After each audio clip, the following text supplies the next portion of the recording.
Assalamualaikum warahmatullahi wabarakatuh. Tentang pandangan orang, apakah orang sudah cukup dengan beriman kepada Allah? Saya bersaksi tidak ada Tuhan selain Allah. Jawabnya tidak cukup. Itu iman pertama.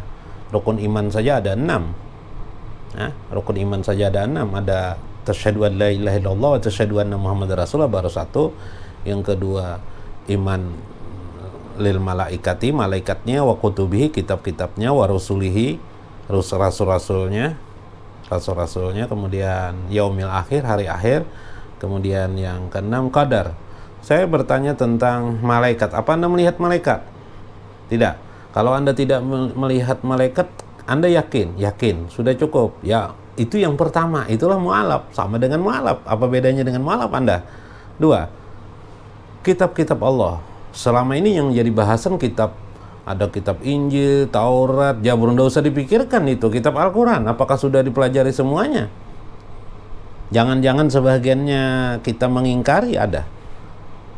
Mana ada saya tidak pernah mengingkari. Betul tidak pernah mengingkari karena kita tidak tahu, karena kita tidak belajar. Jangan-jangan setelah belajar baru tahu kita banyak kesalahan kita. Kalau kita tidak tahu, apakah kita mengingkari? Iya dong, karena kita tidak mempelajarinya. Itu masalahnya. Karena itu belajar tentang Al-Quran, belajar tentang memahami apa kitab, isi kitabnya itu banyak sekali. Bahkan kita barangkali menentang orang yang mengajarkan Al-Quran, yang mengajarkan hadis, mengajarkan pengetahuan-pengetahuan agama. Kita anggap itu bukan dari kitab Allah, padahal itu dari kitab Allah. Yasuddu fi sabilillah, itu justru kita menentang dari jalan Allah Subhanahu wa taala. Bukankah tanpa sadar kita justru mengeroposkan iman kita sendiri? Bukankah kita berarti tanpa sadar mulai mengikis-ngikis iman kita sehingga makin berkurang?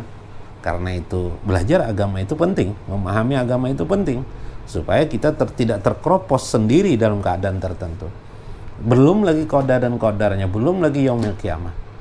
Maka itu belajarlah agama dengan bagus, terus-menerus pelajari agama, hilangkan segala prasangka buruk dan tinggalkan segala celaan, tahjir, menganggap orang salah, menganggap orang buruk dan sebagainya bertentang agama. Perhatikan saja diri kita. Wallahul muwaffiq wa aqim thariq. Wassalamualaikum warahmatullahi wabarakatuh.